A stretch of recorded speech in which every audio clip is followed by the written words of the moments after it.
Motif apa sih yang sebenarnya membuat kita tuh tadi? Kalau kita bahas di awal tadi kan adalah tentang masalah qanaah, lebih tepatnya ketidakpuasan ya.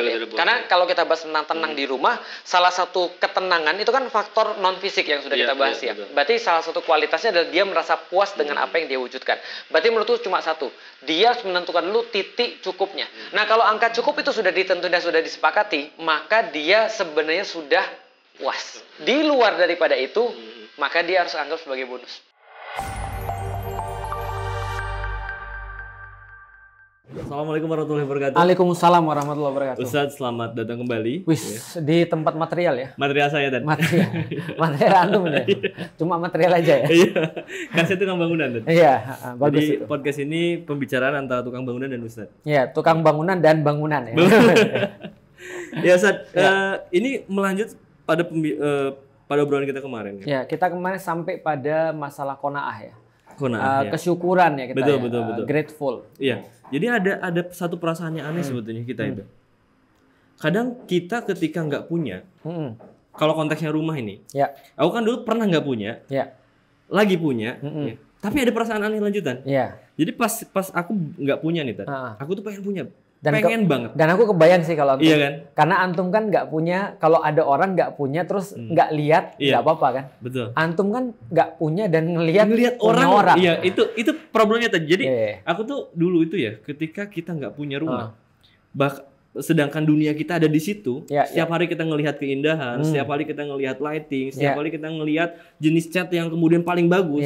Masa sih nggak terangsang? Itu kayak koki yang masak tapi nggak makan. Itu tuh. Iya, betul. Jadi problemnya ketika aku dulu nggak punya, kita tuh pengen punya. Bahkan tingkatnya tuh pengen banget, pengen banget punya. Tapi masalahnya ketika kita udah punya, kita juga nggak ngerasa puas. Iya, kata orang, aku pernah dengar dan itu aku ngalami juga sih. Kata orang gini, rumah itu nggak akan pernah habis. Makanya orang-orang kayak antum kayaknya untung terus ya, karena orang nggak punya keperluan yang cukup dengan rumah gitu ya. Maksud antum gitu kan, betul. Setelah punya pun ternyata tidak menghentikan rasa pengennya itu. Rasa cukup. Oke. Coba gimana? Jadi ini tuh terkait dengan, aku mikir lama banget terkait dengan tentang ketidakpuasan kita gitu.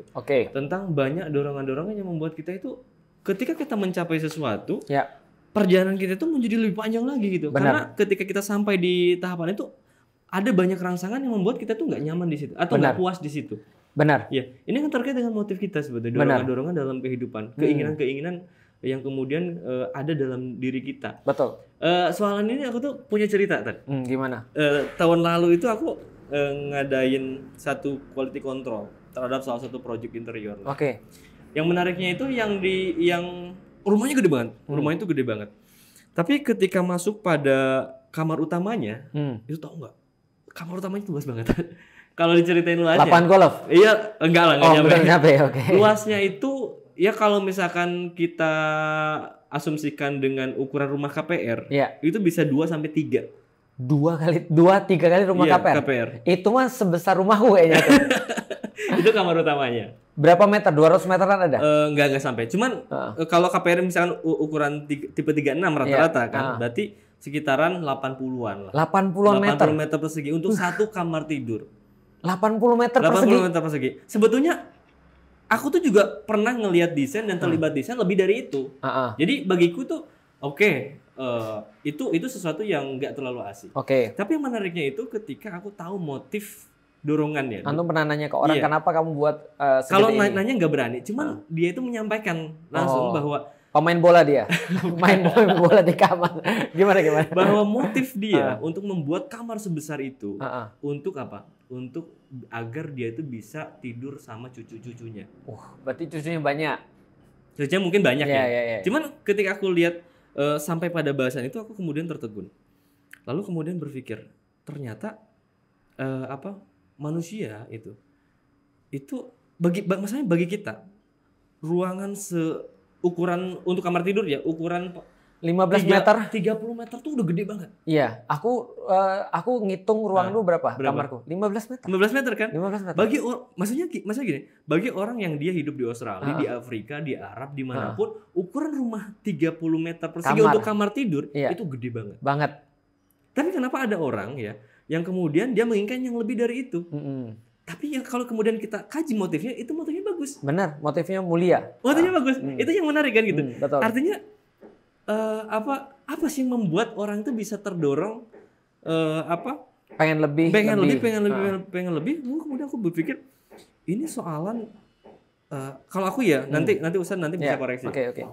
Manusia itu kan sebenarnya pada hakikatnya punya dorongan-dorongan kehidupan. Benar. Kalau kemudian kita ngaji dulu tuh ngaji soal Taqatul Hayawiyah. Dorongan-dorongan dalam kehidupan yang menyebabkan orang itu punya interest terhadap sesuatu, keinginan untuk mewujudkan sesuatu. Nah, kalau dorongan kehidupan ini ketemu dengan power, kekuatan dia untuk mewujudkannya. Oh, kayak dulu yang lagi viral ya. Lu punya uang, lu punya kuasa. Ya, ketika itu ketemu dengan keinginan, ketemu dengan power, ketemu dengan akal, ya. Untuk akal tuh kan punya, kalau aku ngelihatnya akal tuh punya satu karakter yang unik. Ya. Yang dipunya manusia untuk melayani kehendak manusia, menjabarkan keinginan-keinginan tadi. Ada keinginan, ada power, ada akal, kolaborasi ketiganya itu menciptakan satu hal yang ya mungkin tidak terbatas itu, ketidakterbatasan. Infinity mungkin ya. Betul. Ya. Jadi artinya di sini tuh lalu aku berpikir, benar nggak sih watak greedy manusia itu selalu muncul dalam bentuk-bentuk yang negatif? Ya kan kita seringnya mengasosiasikan bahwa watak greedy, sikap rasa tidak puas itu selalu muncul dalam karakter yang negatif, antagonis gitu. Tapi mungkin nggak sih dia itu muncul dalam hal-hal yang positif? Positif greedy nih. Kalau zaman sekarang ada toxic masculinity, ada toxic positivity. Betul. Ini berarti positif negativity. Itu hal-hal yang kemudian menarik untuk kemudian dibahas. Lalu ketika aku mengkaji itu, kemudian belajar, bukan mengkaji, lebih merenungi ya. Ketemu salah satu hadis, nanti Ustaz mungkin bisa jelasin ya, tentang manusia itu kalau dikasih 2 lembah emas. Kata Rasulullah pasti minta yang ketiganya. Benar. Artinya kan fitrah manusia itu memang kayak gitu. Tidak ada rasa puas. Betul. Nah ini soal rumah tuh kayak gitu kan. Jadi aku tuh ngalamin itu. Jadi ketika kemudian nggak punya, pengen banget punya. Betul. Tapi ketika kemudian kita punya, apalagi kemudian kita punya power. Benar. Kita punya tukang, kita punya desainer, kita punya duit. Betul. Kita tuh pengen mewujudin sesuatu yang lebih, bahkan ketidakterbatasan. Karena yang melimitasi sebagian besar orang tuh adalah justru tadi. Betul. Dia nggak ada duit. Itu. Atau dia ada duit tapi umurnya terbatas. Atau umurnya masih muda tapi ternyata dia nggak ada referensi dan sebagainya. Tapi bagaimana kalau misalkan kita punya itu semua, Tan? Menarik. Dengan motif-motif yang kadang baik gitu loh. Gimana kalau bapak gue presiden? Gitu ya. Tidak terbatas gue. Gitu kan ya. Oke. Gimana ini menarik. Kalau aku mau gini ya. Pertama, sekali lagi ya, aku bahas ini bukan berarti aku terbebas daripada semua itu ya. Sama kayak ketika aku melihat ini gambar ini, misalnya aku lihat, ini menarik sekali nih. Kayaknya aku udah bayangin nih kalau aku tinggal di sini dan segala macam seperti apa misalnya. Gambar, ini berapa meter dan segala macam itu aku udah kebayang. Tapi begitu kemudian aku masuk ke rumah itu, benar kata antum. Orang bilang zaman sekarang tuh ngide. Ngide tuh begini ya, contoh ya. Ini aku cerita ketidakmampuanku untuk menahan nafsuku ya atau syahwatku ya. Nanti kita akan bahas tentang akal ya. Aku dulu berpikir begini. Kalau aku cerita tentang syahwatku soalan tanaman ya. Ini kan berkaitan dengan rumah juga. Betul. Kalau aku sudah punya pohon ini, kayaknya bagus deh. Satu aja tuh bagus tuh udah. Satu aja dipasang di sini, ini keren banget. Aku udah pasangin. Aku ada gambarnya, referensi aku punya, terus akhirnya aku beli pohon itu. Aku pasang. Tahu nggak pikiranku apa besoknya? Gimana? Kesian ya nggak ada temennya. Tahu kan? Motifnya bagus. Iya. Kan pengen mengisi rumah nih. Oksigen di rumah ya kan. Tapi kayaknya nggak ada temennya nih. Akhirnya aku akan beli satu temennya lagi ya, biar dia sepasang. Ketika sudah ada temennya, antum pikir apa nggak tahu nggak? Ternyata dia kasihan di rumah. Aku pindahin keluar. Ketika dia di luar udah gede gitu kan ya, aku bilang kayaknya di dalam aku perlu pengganti. Setelah aku pasang pengganti di rumah, aku bilang lagi nggak cocok sama lantainya. Aku pasang lantai yang baru, ya kan? Terus kemudian ketika aku sudah pasang, potnya aku ganti. Setelah potnya aku ganti, aku pasang rambatan. Setelah aku pasang rambatan, nggak cocok nih di foto, ya kan? Ini aku cerita sedikit, apalagi rumah. Rumah itu akan terus menerus begitu. Tapi kalau aku lihat gini, pertama ya, kalau kita bicara tentang tadi Taqatul Hayawiyah dan hubungannya dengan motif apa sih yang sebenarnya membuat kita tuh tadi. Kalau kita bahas di awal tadi kan adalah tentang masalah qanaah, greedy atau keserakan, lebih tepatnya ketidakpuasan ya. Karena kalau kita bahas tentang tenang di rumah, salah satu ketenangan itu kan faktor non fisik yang sudah kita bahas ya. Berarti salah satu kualitasnya adalah dia merasa puas dengan apa yang dia wujudkan. Berarti menurutku cuma satu, dia harus menentukan dulu titik cukupnya. Oke, angka cukup itu angka cukup harus ditentuin. Nah, kalau angka cukup itu sudah ditentukan dan sudah disepakati, maka dia sebenarnya sudah puas. Enough berarti. Enough. Di luar daripada itu, maka dia harus anggap sebagai bonus. Maka kalau aku ya, ini nanti kita bisa obrolin ya. Kalau aku sejatinya sih akal tuh harusnya berfungsi sebagai rem sih harusnya. Tapi benar juga kadang-kadang ide ini bukan hanya sebagai rem, tapi sebagai juga gas juga. Bisa jadi kan itu kan. Contoh kayak tadi tanaman tadi Atau orang bisa jadi dalam hal lain kucing.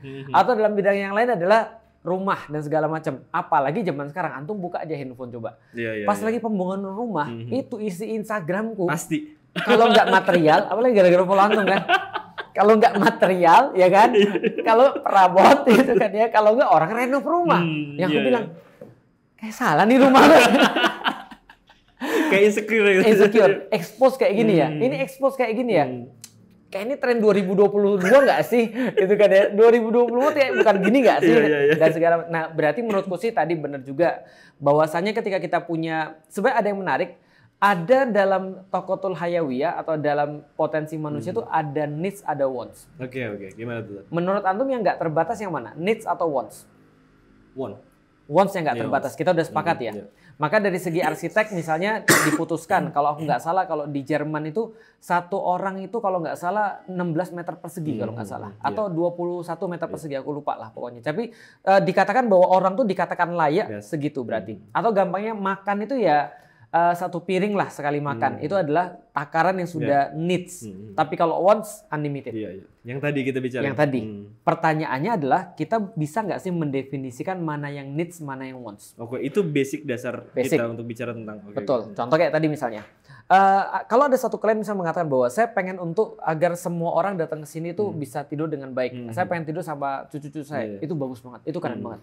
Dan itu adalah sebuah keinginan, itu adalah sebuah keinginan yang perlu diwujudkan. Needs-nya kayak apa? Berarti contoh ya, kalau kita bicara needs. Kalau cucunya ada 10, berarti nggak mungkin dong ruangannya 15 meter ya kan. Pasti minimal harus ada 10 ini misalnya, 10 ranjang. Kalau satu ranjang itu ukurannya misal untuk satu cucu 90 kali 2 misalnya, ya berarti kita bisa hitung keperluan secara fisiknya berapa. Tapi pertanyaannya adalah, kita perlu itu nggak sih? Kan itu kan keinginan ya. Dan secara fisik needs-nya sudah perlu, tapi benar-benar perlu nggak sih? Makanya kalau aku tuh gini. Aku berusaha untuk mencoba memilah, dan ini susah banget. Sekali lagi aku bilang aku termasuk orang yang banyak gagal memilah antara needs dan wants. Contoh ya, nih, ini gak usah di kamera, antum aja lihat ya. Kalau di kamera nanti orang tahu barangku apa aja. Nih, ini marketplace-ku. Antum lihat ini ada berapa angkanya? Banyak tadi. 35. Iya 35. 35 masuk ke keranjangku. Kenapa? Karena aku ketika mau beli sesuatu, belum tentu butuh. Perlu. Maka aku masukin dulu ke keranjang untuk memberikan waktu bagiku untuk berpikir. Betul. Ini adalah benar-benar keperluanku atau cuma aku mau aja. Oke. Nanti lama-lama aku lihat nih, aku hapus. Lama-lama aku pikir sebenarnya aku udah punya sih. Misalnya contoh aku tadi nunjukin antum ya, ada satu barang gantungan anduk. Oke. Bentuknya persis kayak gantungan anduk yang aku udah punya. Tapi yang aku punya kayu. Dan kalau aku naruh anduk goyang. Kalau aku narik terlalu cepat jatuh. Kalau besi lebih berat dan lebih sturdy dong. Tapi aku pikir-pikir lagi. Ini logikaku ya. Ini akalku yang berbicara. Kayaknya kalau udah rusak aja deh aku beli. Iya kan ya. Contoh kalau kayak kasus sama cucu-cucunya tadi, dia harusnya tanya juga sama cucu-cucunya. Aku kan pengen tidur sama cucu-cucuku. Tapi cucu-cucuku pengen tidur sama aku nggak ya? Paham gak sih maksudnya? Paham. Atau jangan-jangan mereka bisa punya ide kan ya. Bisa kita negosiasi nggak kayak kita tidur bareng-bareng aja, tapi ruangannya beda-beda. Nggak harus satu ruangan jadi satu. Kecuali kalau memang mereka kayak orang Melayu misalnya punya satu ruangan yang gede di tengah-tengah ada segala macam. Ya itu balik lagi lah. Tapi kalau kita balik lagi membahas tentang serakah, bukan serakah tapi ketidakpuasan. Menurutku sih titik cukup itu sih. Jadi gini tadi kan ini ketidaktenangan berarti. Betul. Ya. Karena kita bahas tenang di rumah. Ketidaktenangan sangat berkorelasi berarti dengan keinginan. Benar. Keinginan kan? Benar. Sangat erat kaitannya. Nah, masalahnya keinginan tuh di drive oleh motif. Iya kan? Motif-motif dorongan-dorongan manusia. Benar. Nah, Masalahnya kalau kita bicara tentang motif, motif manusia itu kan kadang yang membuat kita menjadi ingin dan mewujudkan sesuatu yang pada akhirnya juga destruktif. Kadang motifnya itu mulia. Benar. Contohnya gini. Ya contohnya tadi ada juga yang misalkan satu keluarga yang lagi jadi problem satu negara misalnya. Motifnya apa? Iya, itu saya pengen ngasih kerjaan. Itu kayaknya buruk sih kayaknya. Enggak ya. Coba antum ada di posisi dia sebagai ayah. Iya. Sebagai ayah. Terus istriku bilang misalnya, "Abi, ini anakmu nih kesian." Gimana ya gitu. Itu kan motifnya dari sudut pandang sesuatu itu benar. Motifnya kan baik. Bagus. Baik gitu. Nah, lalu kemudian dia ketemu dengan power tadi. Jadi ada motif. Lu punya uang, lu punya kekuasaan. Motif, ada power ya, dan ada akal. Benar. Akal tuh kan dia punya. Bahkan ada yang bilang ada satu orang yang menjadi operator di situ. Oke. Kan artinya bukan berarti dia tidak berakal. Jelas pintar. Profesor bayangin. Benar. Mantan rektor. Wah, perlu aku sebutin namanya? Jangan. Ya. Artinya kan ini terkait dengan keinginan yang menimbulkan ketidakpuasan terus, yang menyebabkan posisi apapun masih kurang. Dia udah tinggi masih kurang, harus anaknya gitu. Itu kan keinginan kan. Benar. Ini juga sama kan di kasusnya rumah. Cuman kita bawa pada hal yang benar-benar di hadapan kita gitu loh. Ini kan keinginan, dorongan yang kemudian ketemu dengan power, yang kemudian didorong oleh akal. Benar. Sebagai operatornya. Benar. Iya kan benar. Benar. Ini sekali lagi bukan soal rumah, Iya betul. Ini bisa jadi soalan kayak takut tanaman. Betul. Bisa jadi soalan kekuasaan kayak tadi contohnya, bisa jadi soal cewek. Gimana tuh? Kalau cewek gimana? Dorongannya kan mulia. Ketika melihat yang cantik pengen menafkahi. Ini kan dorongan mulia kan. Tapi dorongan mulia ini ternyata tidak serta-merta menghasilkan sesuatu yang konstruktif. Bahkan sesuatu yang destruktif tadi. Nah, kalau aku melihatnya gini sebenarnya. Sebenarnya menurutku bukan masalah akalnya sih sebenarnya. Karena ngide itu kan bagus ya. Betul. Karena menurutku akal itu jadi rem. Tapi ada tapinya sih. Akal akan menjadi rem kalau memang yang menjadi worldview atau yang menjadi isi daripada akal tadi itu memang sesuatu yang baik. Jadi motif itu kan dorongan yang bisa muncul pada siapa aja. Contoh nih, aku mau nanya sama antum nih, misalnya contoh ya, antum kan udah nikah nih, ya kan, antum udah punya anak nih. Alhamdulillah. Tapi kalau antum ngeliat cewek cantik, antum masih bilang cantik gak sih? Awas bilang enggak lu. Kalau si saya yang nonton enggak. Ini contoh kalau jadi penguasa ya. Ini contoh penguasa yang akan berbohong ini kayaknya. Aku ketika aku ngeliat cewek cantik ya cantik. Nggak serta-merta ketika aku sudah punya istri jadi nggak cantik, paham nggak maksudku? Jadi itu namanya motif. Ya kan ya? Motif ketika aku melihat yang cantik pengen menafkahi misalnya ya. Itu motif. Namanya motif dorongan dari dalam. Baik itu bersifat dorongan yang bersifat jasmaniah atau dorongan yang bersifat naluriah kan itu kan ya. Nah, pertanyaannya itu tadi, apakah semua dorongan itu harus dipenuhi?